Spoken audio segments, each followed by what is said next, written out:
गीतेतला एक श्लोक आणि माऊलींनी त्यावर केलेलं मार्गदर्शन त्याचा थोडासा विचार करू.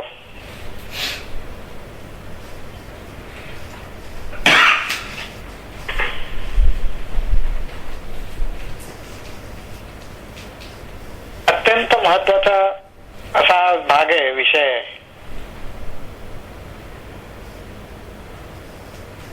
अध्याय 8 आहे भगवद्गीतेचा आणि 8व्या अध्यायामधला 14वा श्लोक आहे.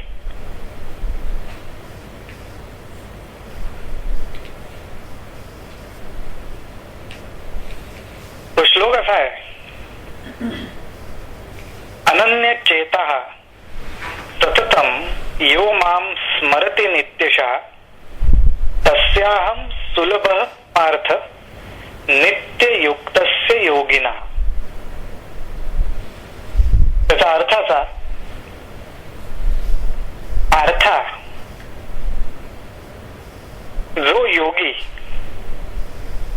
एकाग्र चित्ताने सदा सर्वदा माझे स्मरण करणारा व निरंतर समाधानयुक्त, त्याला मी सहज प्राप्त होतो.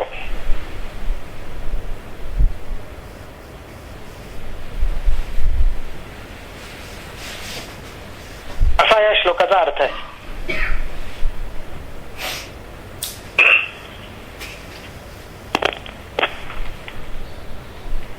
आणि माऊलींनी याच्यावर निरूपण करताना, मार्गदर्शन करताना 2 श्लोकांवर केलेलं एका वेळी, 14 आणि 15.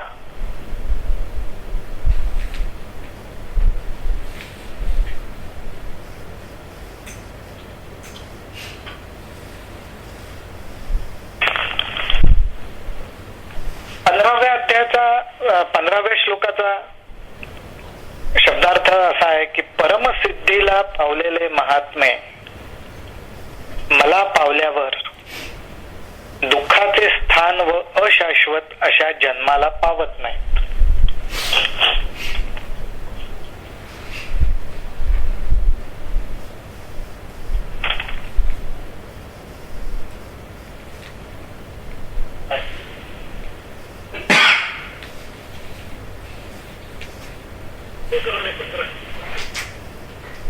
हा जो 8वा अध्याय आहे तो मुळात अक्षर ब्रह्मयोग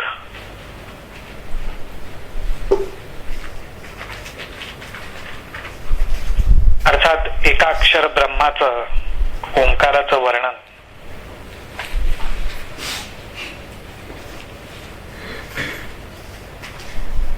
त्याचा गर्भितार्थ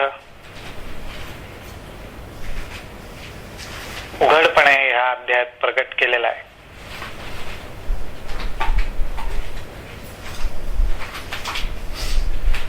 पण ह्या अध्यायामधला हा 14वा श्लोक ह्या आपल्या आध्यात्मिक वाटचालीमध्ये प्रपंच करत असताना आपण जी आध्यात्मिक वाटचाल करतोय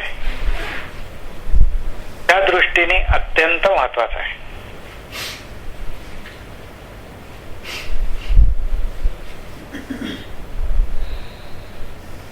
आता एवढ्यात आपण जो क्रियांचा, साधनांचा अभ्यास पाहिला,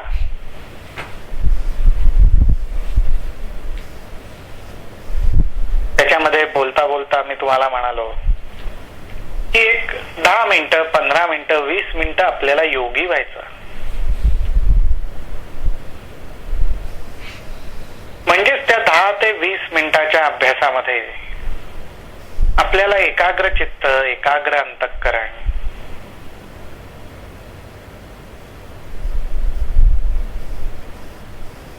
याची अनुभूती, त्याचा आभास, ती अवस्था अनुभवता आली पाहिजे. त्या 20 मिनिटामधला एखादा क्षण आपल्याला एकाग्र चित्ताचा, एकाग्र अंतःकरणाचा अनुभव देऊन जाईल असा अभ्यास आपल्याला केला पाहिजे.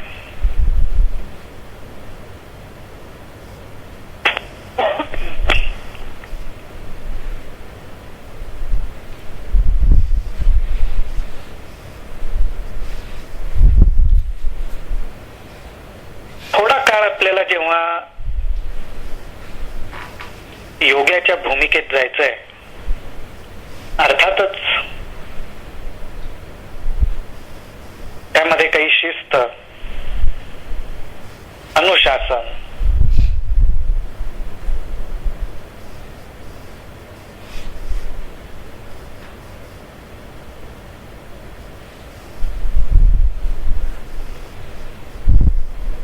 काही नियम, संयम,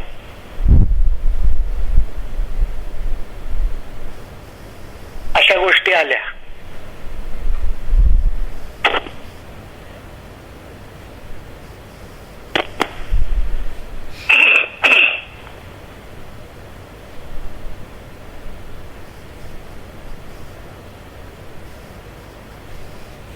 आपण साधनेला सुरुवात केल्यानंतर एक अवस्था, एक क्षण अशी येते की ज्या ठिकाणी आपण शांत चित्ताने आपल्या इष्टदेवतेचं किंवा आपल्या सद्गुरूंचं सगुण रूपाचं स्मरण करतो, आठवण करतो. ती आठवण कशासाठी? तर त्याचं एकमेव कारण म्हणजे समाधान आणि सुख.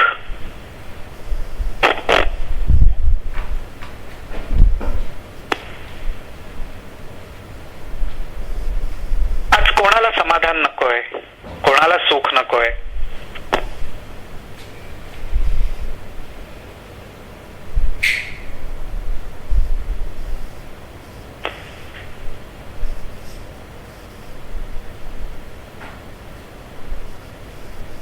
प्रत्येकाला सुख हवंय,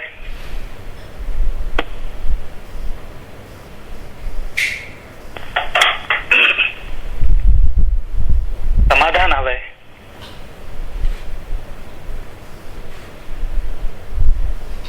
सुखाचे ते सुख पाहावे श्रीहरिमुख. गोंदवलेकर महाराज पण सांगतात, समाधान म्हणजेच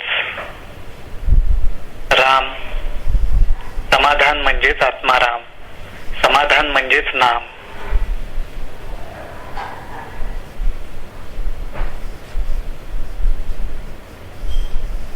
आज जेव्हा आपल्याला या सगुण रूपाचं स्मरण करण्यात,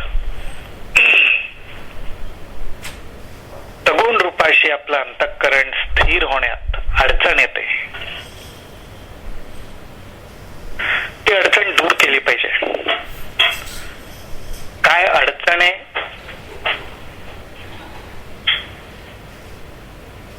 ते समजून पण घेतलं पाहिजे.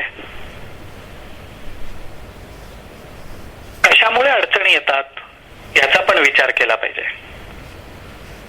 सगुण रूपाशी मन, अंतःकरण जेव्हा आपलं स्थिर होत नाही, माऊली म्हणतात, जे विषयांशी तिळांजळी देऊने, जे विषयांशी तिळांजळी देऊने प्रवृत्तीवरी निगड वाहूने, माते हृदयी सुनी भोगिताती.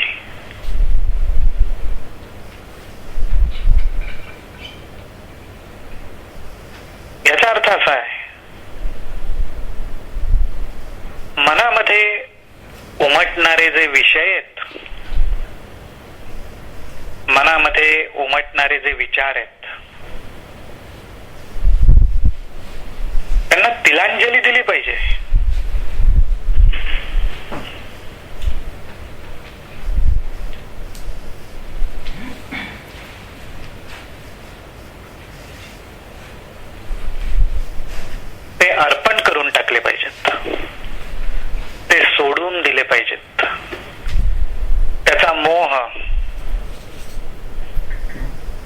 त्या विषयांची, त्या विचारांची आसक्ती ही झटकून टाकता आली पाहिजे. मनाला त्या विषयांपासून, त्या विचारांपासून वेगळं काढता आलं पाहिजे. तिथे शक्तीचा, बळाचा, युक्तीचा वापर करावा लागेल. तो केला पाहिजे. प्रवृत्तीवरी निगड वाहून उमटणाऱ्या, उठणाऱ्या ज्या प्रवृत्ती आहेत त्याच्यावर धोंडा ठेवता आला पाहिजे. त्याच्यावर अंकुश लावता आला पाहिजे. आज एवढा प्रचंड देह असलेला, प्रचंड शक्ती असलेला हत्तीसारखा प्राणी पण एका अंकुशाच्या टोकावरती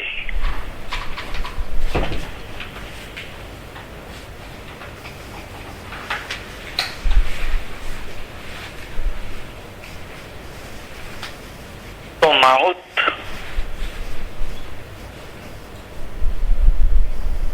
जसं मार्गदर्शन करेल त्याप्रमाणे तो ऐकतो. मग असंच जे आपलं मन आहे, हत्तीचं बळ असलेलं, त्याच्यावर अंकुश ठेवता आला पाहिजे. नामाचा अंकुश ठेवता आला पाहिजे. ज्ञानाचा अंकुश ठेवता आला पाहिजे. विवेकाचा अंकुश ठेवता आला पाहिजे.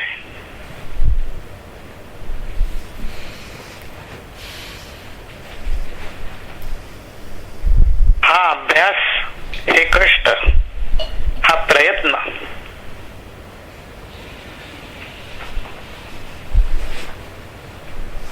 साधनेमध्ये उतरायचं असेल आपल्याला आणि साधना आपल्यामध्ये उतरायला हवी असेल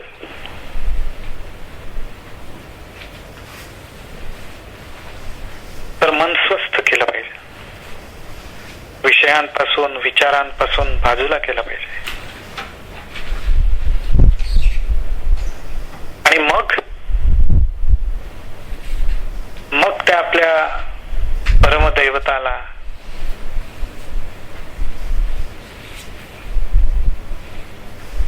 हृदयामध्ये स्थिर व्हायला वेळ लागत नाही. आणि मग आपोआप त्या स्थिरावलेल्या सगुण रूपाचा उपभोग आपल्याला घेता येतो.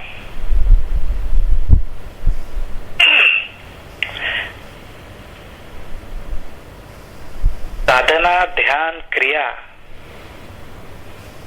दुःखी कष्टी होण्याचा मार्ग नाहीये.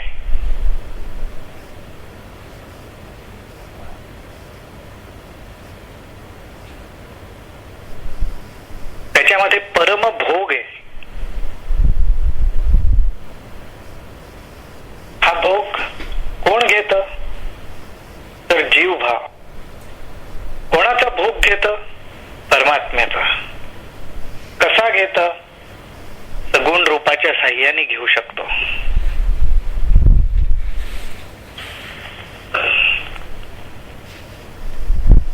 निर्गुण निवांत आहे, निश्चल आहे, निरामय आहे, निराकार आहे, अचल आहे, प्रशांत आहे. सगुण भावपूर्ण आहे, परिपूर्ण आहे.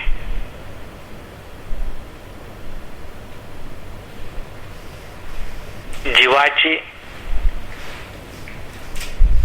शिवाशी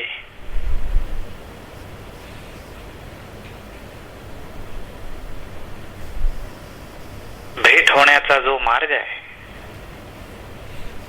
तो सगुणातनं जातो. जीवाची शिवतत्वाशी भेट व्हायला पाहिजे.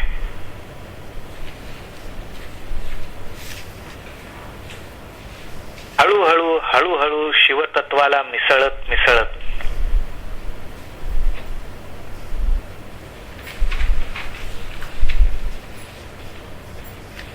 त्याचा उपभोग घेत आनंद घेत ही वाटचाल करायची. म्हणून त्यासाठी हृदयामध्ये ते सगुण रूप स्थिरावलं पाहिजे. असं स्थिरावलं पाहिजे की त्याचा आपल्याला आनंद घ्यायचा आहे, त्याचा आपल्याला उपभोग घ्यायचा आहे.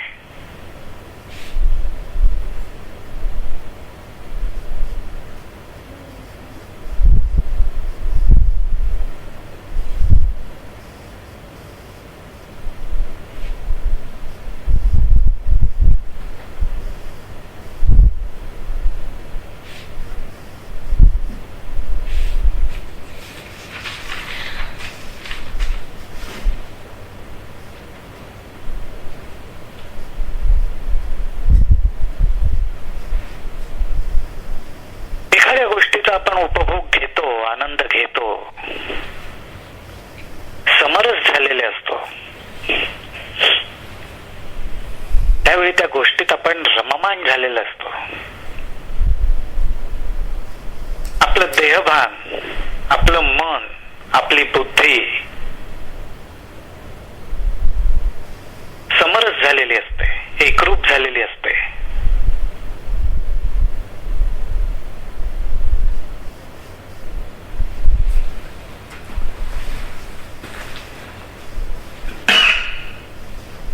अनेक उदाहरण आपल्याला घेता येतील.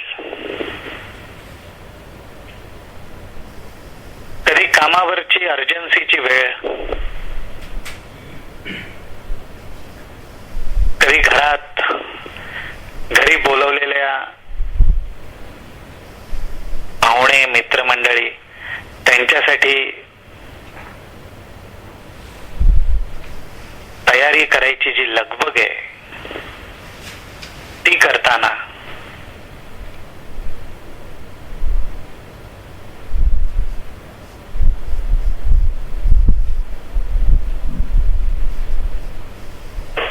आपल्या मुलाबाळांच्या काळजी घेताना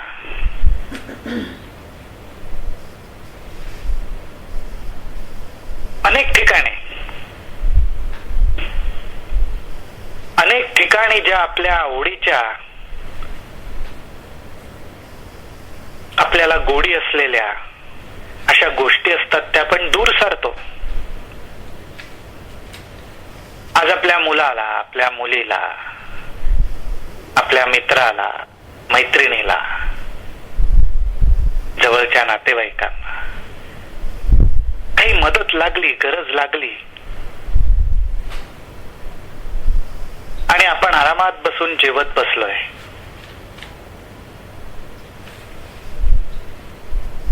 मग टीव्हीवरचा तेवढा कार्यक्रम संपू दे, लागलेली सिरीज संपू दे,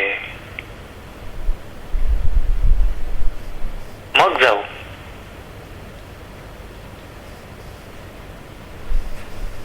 आपण विषयांना तिलांजली देतो, ते विषय दूर लोटतो आणि पहिल्यांदी तळमळीने, पहिल्यांदी त्या प्रेमाच्या ओढीने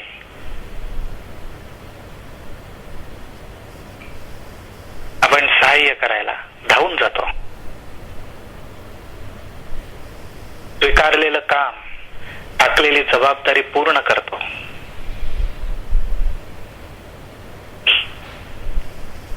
तशाच पद्धतीने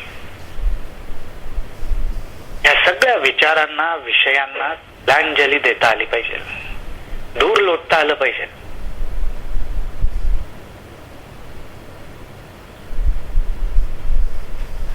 दहा मिनिटं संपवायचे, 20 मिनिटं संपवायचे नाही. 20 मिनिटांमध्ये विषयांना तिलांजली द्यायची.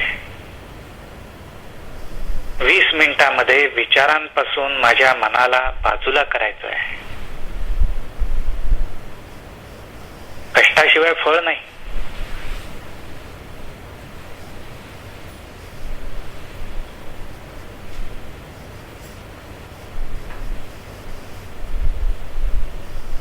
पण हा प्रयत्न करत, हे कष्ट घेत, शरीराने, मनाने, विचाराने, भावनांनी लगटलं पाहिजे त्या परमेश्वराशी.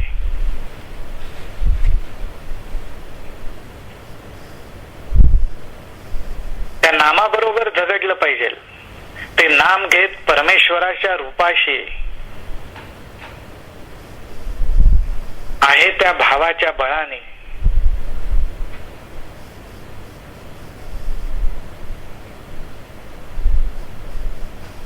झोंबलं पाहिजे.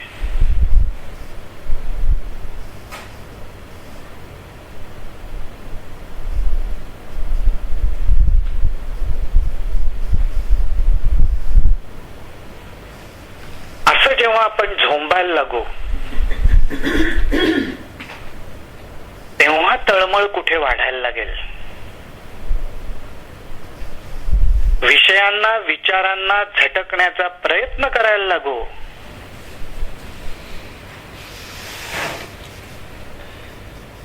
त्यावेळी तिथल्या कष्टांची कल्पना येईल.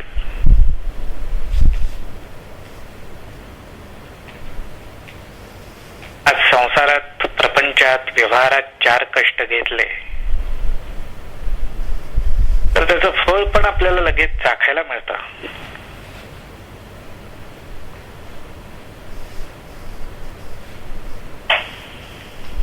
मग परमेश्वराच्या सख्यत्वासाठी शरीराने मनाने कष्ट घेतले पाहिजेत. त्या कष्टांमधून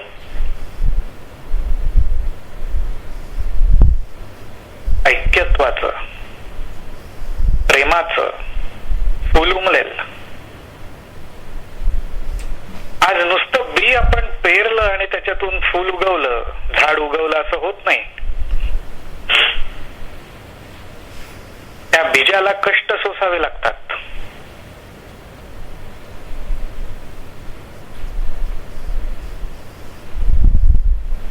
ते फुटतं भंग पावतं आणि मग त्याच्यातून छोटस इवलस रूप बाहेर प्रगट होतं. तसे हे जीव भावाला लागलेले विचारांचे विषयांचे जे त्रास आहेत ते तोडताना थोडेफार कष्ट होतात. पण त्या कष्टाचं फळ तितकंच सुंदर आहे.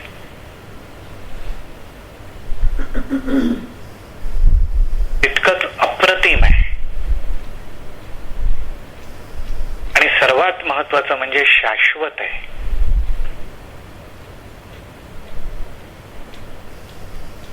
नाश न पावणार आहे. मिळालं ते मिळालं.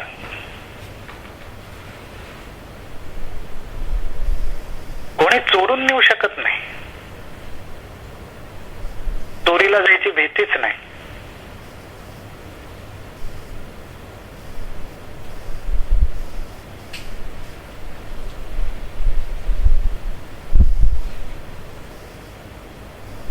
पण मग प्रश्न सापडेल की हे श्रम हे कष्ट का घ्यायचे? सगुण भक्तीमधली सगुण ध्यानामधली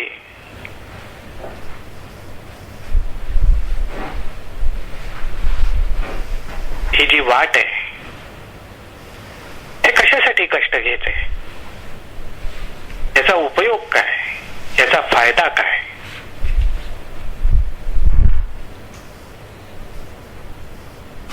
तर तोच महत्वाचा भाग या श्लोकावर निरूपण करताना माऊलींनी आपल्याला सांगितलेला आहे.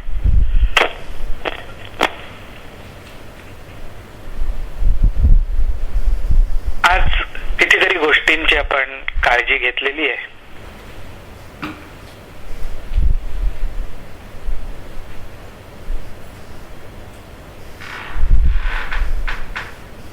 इन्शुरन्स असतील, पॉलिसीज असतील, सुपर एन्युएशन असेल,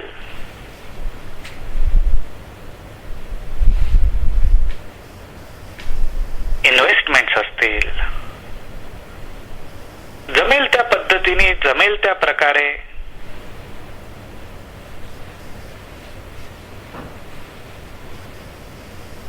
प्रपंचातला आणि व्यवहारातला विश्वास, आधार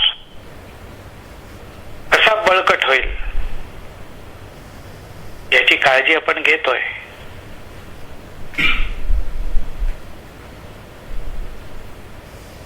तीच गोष्ट अध्यात्मात. आज या देहाचा, या मनाचा, बुद्धीचा हा जो आपण अखंड पारमार्थिक यज्ञ चालवलाय, त्याचा हेतू काय?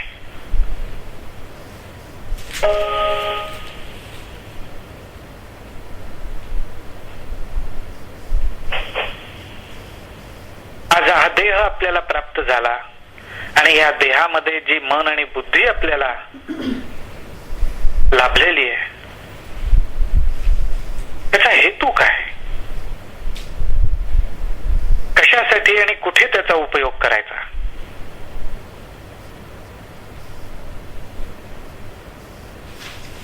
तर हा श्लोक आणि या श्लोकावरचं माऊलींचं मार्गदर्शन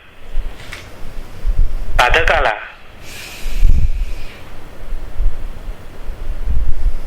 प्लॅनिंग करायला मदत करतं.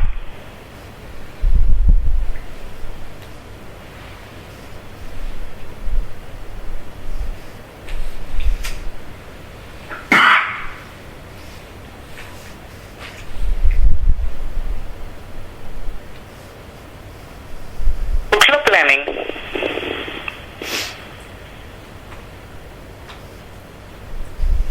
दोन गोष्टींचं प्लॅनिंग. पहिली गोष्ट म्हणजे भक्ती कशी करायची आणि दुसरी गोष्ट म्हणजे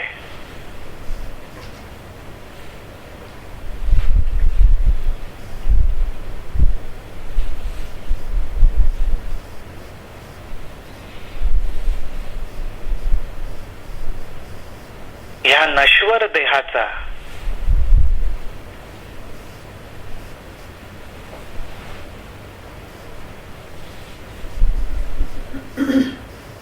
शेवट कसा करायचा?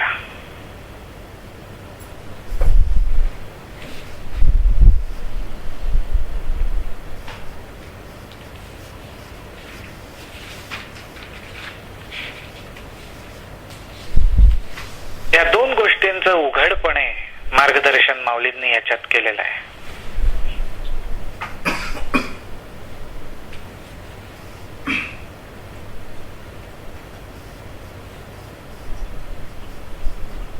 आज आपण आपल्या जीवनामध्ये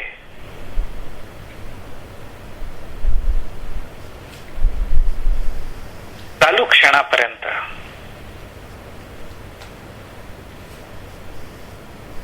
अनेकांचे जन्म, अनेकांचे मृत्यू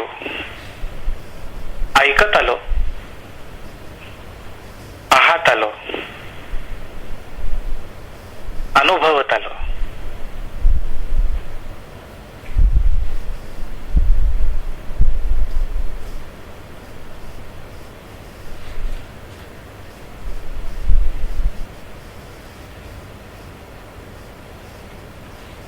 देह तर एक दिवस जाणारच.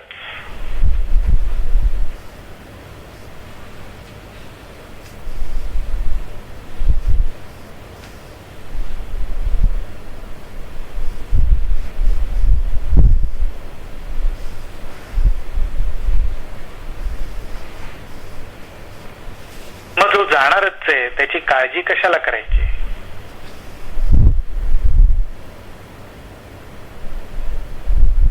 जो जाणारच आहे तो जाणारच आहे, पण तो कसा जावा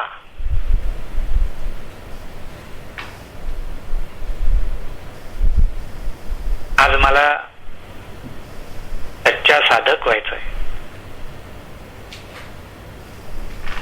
मला माझ्या परमेश्वराचा भक्त व्हायचा आहे. मनापासून, अंतःकरणापासून त्याची उपासना करायची आहे.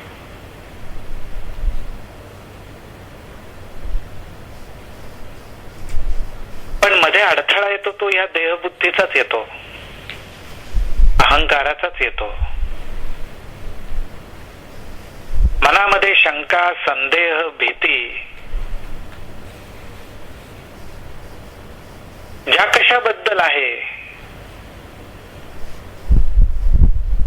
ती एकच वस्तू आहे, ती म्हणजे देह.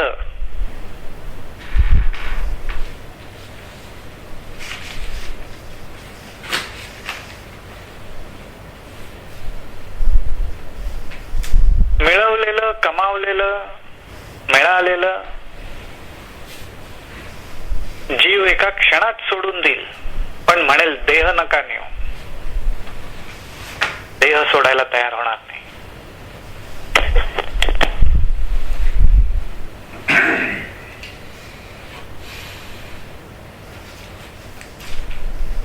मग सामान्य मनुष्य प्राणी आणि भक्त यांच्यात फरक काय? सामान्य मनुष्य प्राणी पण देह ठेवतोच, भक्त पण देह ठेवतो.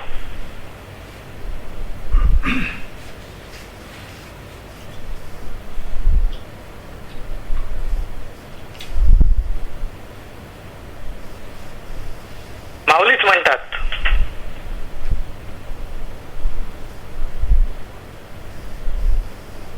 माऊली सांगतात, त्यांनी ह्या अभ्यासाला आणि क्रियेला सुरुवात केली कशी? विषयांना तिलांजली देऊन, प्रवृत्तींवरती धोंडा ठेवून, अंकुश ठेवून आणि नामाशी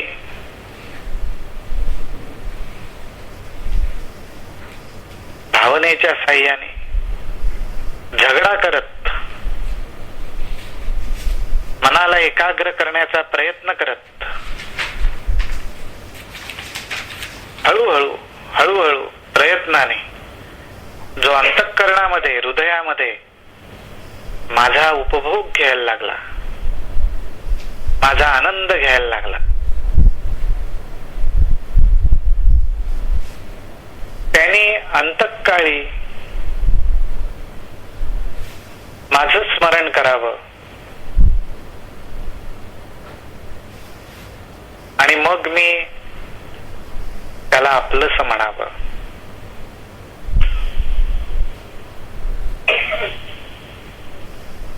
या उपासनेला काय अर्थ आहे?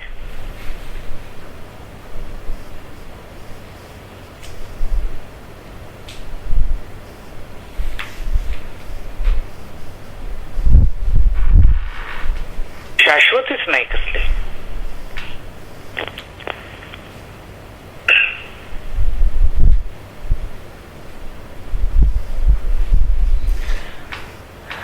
म्हणजे आज आपण जसं जॉब मार्केटमध्ये म्हणतो, बघतो, कॉन्ट्रॅक्टिंग आहे, टेम्पररी आहे, परमनंट जॉब आहे.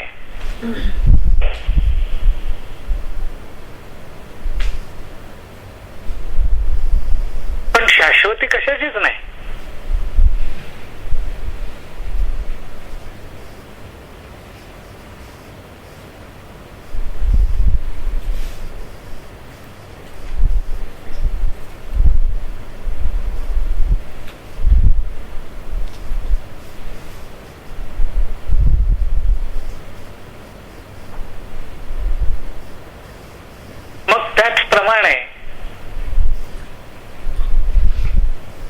जे छान उत्तम सामान्य माणसाचं जीवन जगायचं ते सोडून ती नसती उठाठेवून खटपट कशाला करायला लागलो आपण?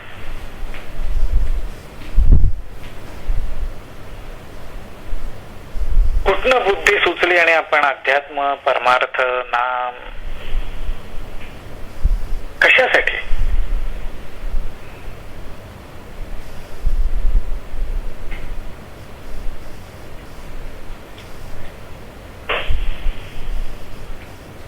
ज्या अर्थी आपण करतोय त्या अर्थी डोळसपणे, जाणीवयुक्त, ज्ञानयुक्त आपल्याला समजलं पाहिजे की ही वाटचाल करत मी काय साध्य करणार आहे.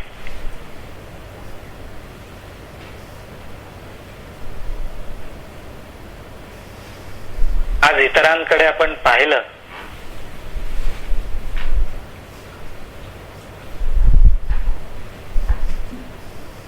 होता होता म्हणेसपर्यंत गेला.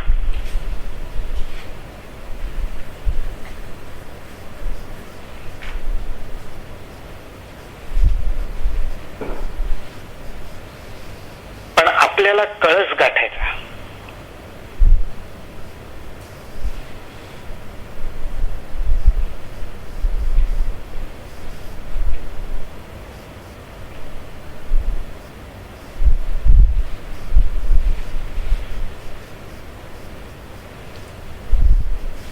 आज ते वर्णन माऊलींनी या ठिकाणी या श्लोकामध्ये केलेलं आहे. आज सामान्य प्राण्याची जी दशा होते त्याच्यामध्ये देहबुद्धी, देह अहंकार, विषय वासना, आसक्ती, ममत्व, लोभ, द्वेष, मत्सर, राग, क्रोध, काम, दंभ,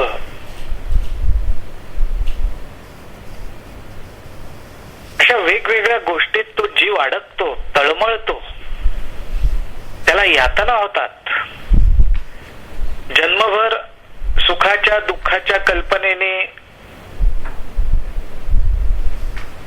भोग भोगतच असतो. जीवनातले चढ उतार अनुभवतच असतो. ते कोणालाच चुकले नाही. पण जेव्हा नामधारक स्थिरावलेल्या अंतःकरणाने परमेश्वराचा आस्वाद घेतो, परमेश्वराचा अनुभव घेतो, ती आवड, ती गोडी कणाकणाने क्षणाक्षणाने वाढवत जातो, त्यावेळी माऊली म्हणतात, अरे आजपर्यंत त्याने जे नामाचं स्मरण केलं, आजपर्यंत त्याने माझी जी उपासना केली, त्याचं ऋण फेडण्याची वेळ येते.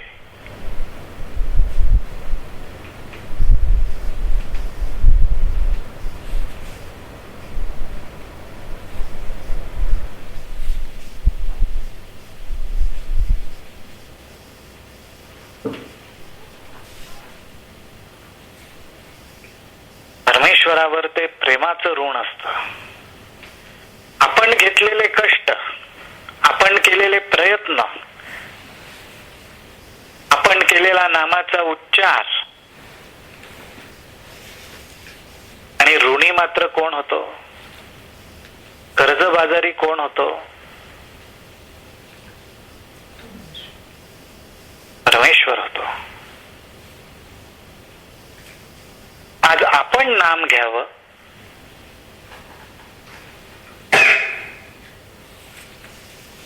आपली 4 दुःख कमी व्हावेत, आपले 2 भोग कमी व्हावेत,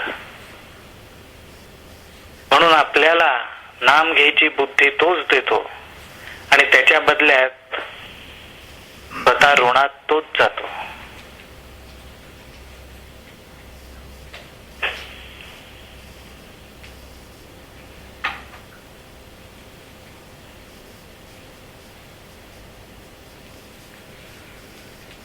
एखाद्याचे कष्ट चुकवावेत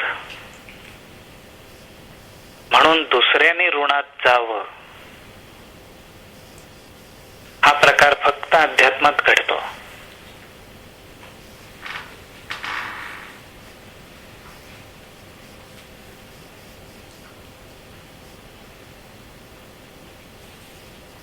भक्ताला सुखच व्हावं, भक्ताला आनंदच मिळावा आणि भक्त सुखाने आनंदाने नाचत बागडत उल्हासात माझ्याकडे यावा, म्हणून परमेश्वर स्वतःला ऋणामध्ये अडकून घेतो.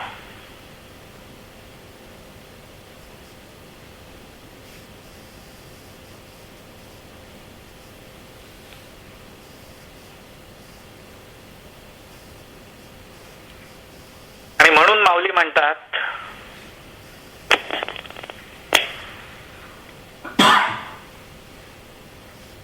त्या ऋणातून उतराई होण्याचा तो क्षण आलेला असतो आणि तो क्षण परमेश्वर सोडत नाही, त्याची तो वाट पाहत असतो की कधी तो क्षण येईल.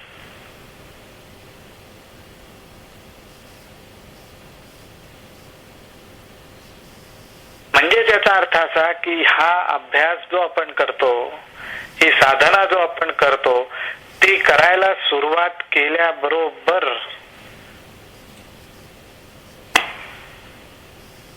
परमेश्वराचा आपण आपल्याकडे लक्ष वेधून घ्यायला लागतो. परमेश्वर गडबडतो.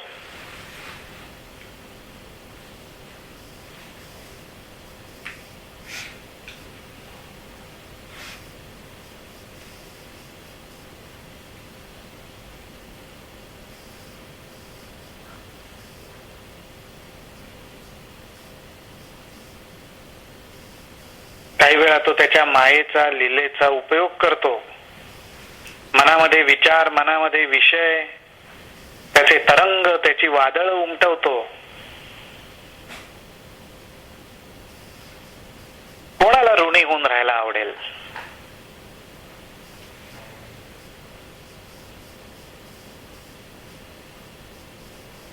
जेवढे त्याचे साधक, जेवढे नामधारक, जेवढे भक्त वाढतात, तेवढा तो संकटात पडायला लागतो.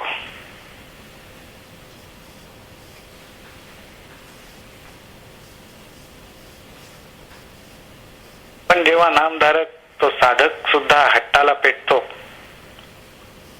आपला प्रयत्न, आपली श्रद्धा, आपली निष्ठा, आपली चिकाटी सगळं पणाला लावतो. विषयांना तिलांजली देतो, विचारांपासून मन निवृत्त करतो आणि नामाच्या साह्याने सगुण रूपाचं स्मरण करायला लागतो. आणि असा अभ्यास जेव्हा तो भक्त करत राहतो, त्यावेळी माऊली आश्वासन देतात.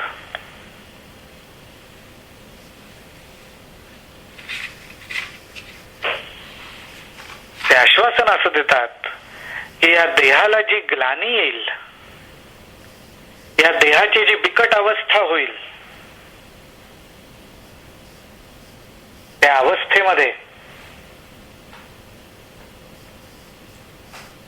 त्या ग्लानीचा संबंध मी भक्ताच्या देहाला येऊ देत नाही.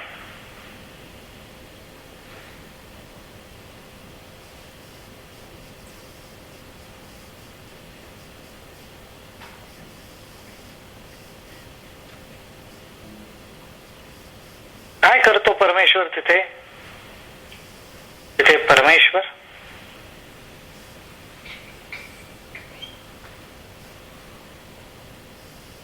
स्वतःच्या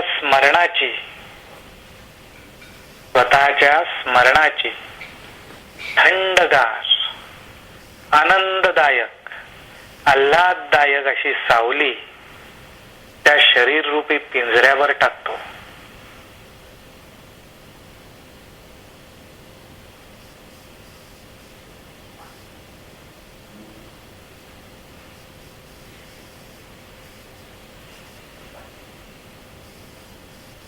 आज 40 डिग्रीज, 44 डिग्रीज, 45 डिग्रीज, किती का टेम्परेचर वर जाईन, त्याच्यापेक्षा भवताप हा अजून भयंकरच आहे.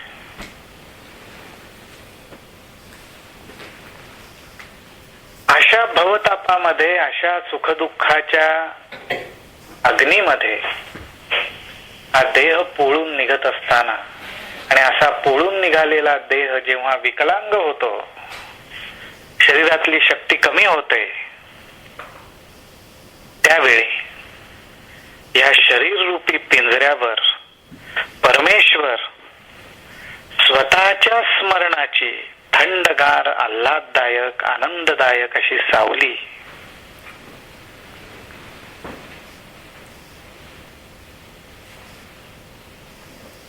सावकाशपणे टाकतो. आणि त्यामुळे मन आणि बुद्धी ही परमेश्वरावर स्थिर राहते.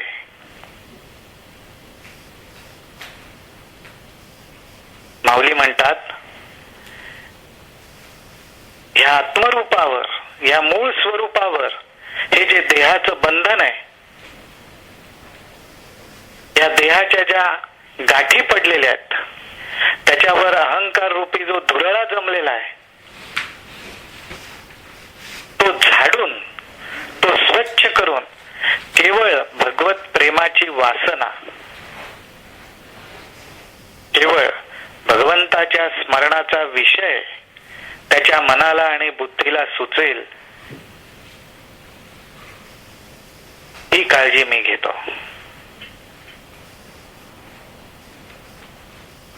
आणि अशी काळजी घेतल्यामुळे त्या भक्ताचं देहाच्या ठिकाणी प्रेमच राहत नाही. आज हा भाग महत्वाचा आहे. आज ज्या ज्या गोष्टींवर आपलं प्रेम आहे,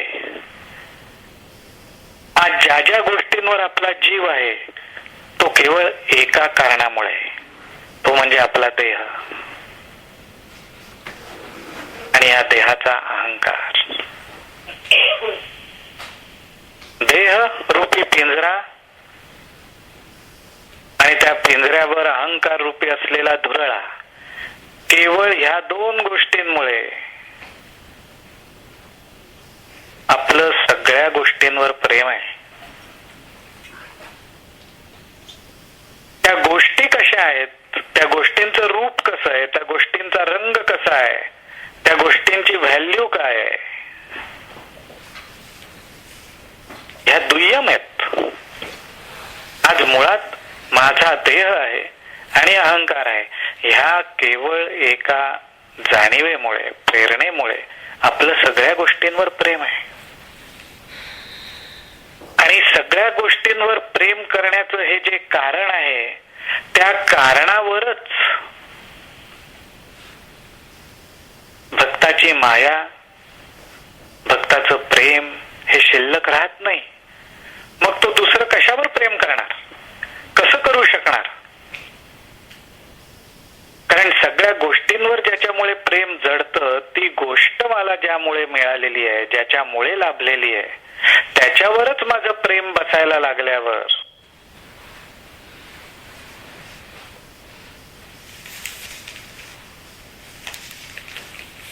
ज्या दुय्यम गोष्टी आहेत,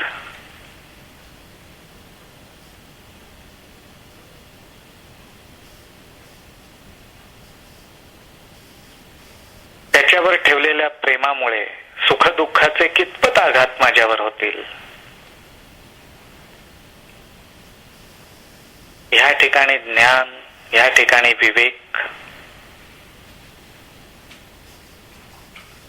ह्या ठिकाणी भक्तियुक्त ज्ञान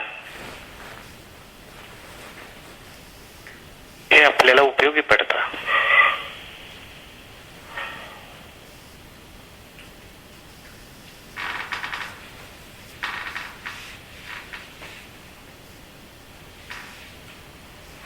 त्यामुळे आज आपण ही जी गुण रूपाची साधना,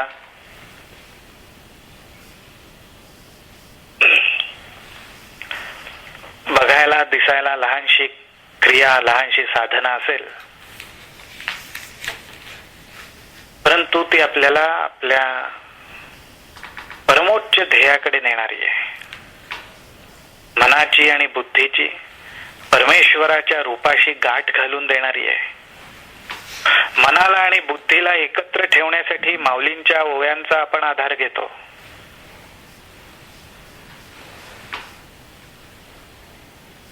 त्या ओव्यांच्या आधाराने मन बुद्धी एकत्र आल्यावर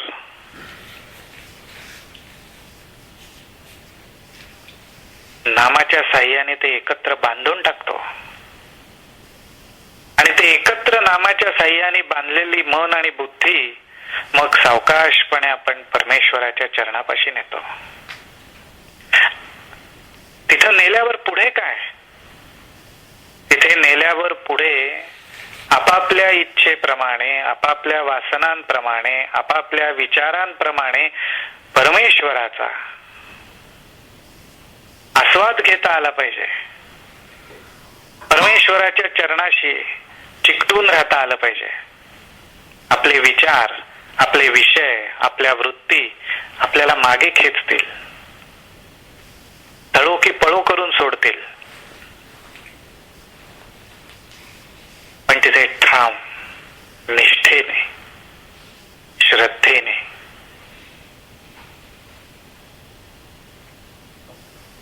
टिकून राहायला पाहिजे. असा अभ्यास दिवसेंदिवस आपला वाढला पाहिजे. एखाद वेळेस अभ्यासाची वेळ ठराविक राहील, 20 मिनिटं तर 20 मिनिटच राहतील, हरकत नाही. पण आज 20 मिनिटांमध्ये 1 मिनिट ध्यान लागत असेल तर उद्या 2 मिनिट लागेल, 3 मिनिट लागेल, 4 मिनिट लागेल. मग पुढे पुढे 20च्या 20 मिनिटं ध्यानच. मग 20 मिनिटं काहीच नाहीत, मग ती वाढवली पाहिजेत, मग ती गोडी वाढली पाहिजे. आणि आता म्हटलं तसंच 20 मिनिटानंतर ज्या गोष्टींवर आपला देह, आपलं मन, आपली बुद्धी जीवापाड प्रेम केल्यासारखं उड्या मारायला लागतं, त्या गोष्टी दुय्यम व्हायला लागल्यावर आपोआप 20 मिनिटाचा काळ वाढतच जाणार. आपल्याला सांगावंच लागणार नाही. आणि मग त्याचं मिळणारं फळ हे परमोच्च आहे, शाश्वत आहे. त्यावर लक्ष ठेवलं पाहिजे. ध्येयावर आपली दृष्टी पाहिजे. तर अशा रीतीने ही साधना, ही क्रिया, हा अभ्यास करत राहा. आपण त्याचा या महिना अखेरीला एकदा रिव्ह्यू घेणारच आहोत. काय त्यातल्या अडचणी, काय शंका हे आपण तपासून बघणारच आहोत. पण जो करताय कराल, निष्ठेने करा, चिकाटीने करा. मग आपण बघू.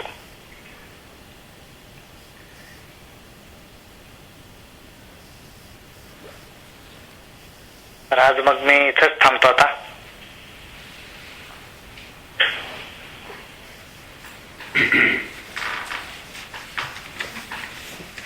आलं लक्षात विषय? 8वा अध्याय आहे, 14वा श्लोक आहे. जरूर वाचून बघा, त्याच्यावरच्या ओव्या अर्थ वाचा.